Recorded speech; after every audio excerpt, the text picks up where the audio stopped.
Hello there. This is a tutorial that I've been asked if I wanted to show how I make these round patchwork pieces, and of course I would. So I take something big and round and I put it on cardboard because that's fun and easy, and then you can easily cut it out.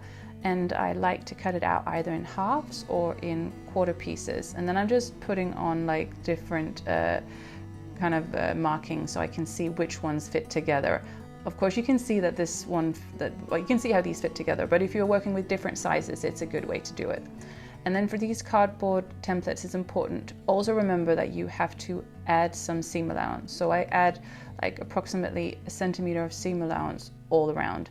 And as you can see, I'm not like being super detailed oriented. That's not my style, but you know, it kind of works out anyway, so that's fine. But I'm sure you can find like more precise ways to do it if you want to do it. You could probably also iron the fabric first and get a better result, but yeah, I did not do that, but it works out anyway, I can tell you. And I'm using also some of this home dyed fabric because that is so much fun. I really like to do that. And yes, again, placing those templates so I can put approximately 1 centimeter of seam allowance around them, and then just cutting. And yeah, I just love how these projects can help me use up my different scraps and what I have left over. And this is some home dyed fabric that I really, really like. Just enjoy the different colors that come.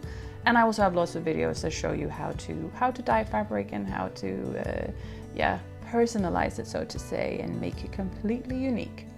And this is for the last bit, so I'm kind of always folding it, so I'm just marking and cutting up two at the same time, just to save time, just because that's how I like to work. But again, I'm also, some would say, sloppy, messy when I work, but it still works out and it's fine. So here is the big one, so the half circle. So I'm taking like the other layers off, so I've just got one layer, and then just basically folding them up or lining them up against each other. So I've got the curve of the circle facing up against the curve of the outer part of the circle, I don't know what to call it, facing them up against each other. And I'm okay with that they don't fit perfectly because nothing ever does when I make it, but it fits well enough, and when it's ironed and it can be trimmed, and then I can still use it to make something fun of. Sometimes I make them and they actually align up like super well, so there's nothing left on either side, and that's always kind of magical, but it's not like something I need to, you know, I don't need it to be like that.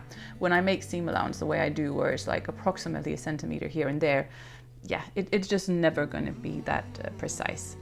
And I'm doing the small one as well, so that's not the half circle, that's just a quarter circle, but it's looking really good, and it's a cool way you can add, like, you could just add squares, add stripes, or add different other shapes, and then you have these round shapes that kind of come in between and just make it really interesting to look at. And a bit of ironing after always makes it very pretty, and I really like that, even though it's not perfect, but it's good enough for me, and I'm sure that you'll also have lots of fun making your own round shapes with patchwork. So happy sewing. Bye.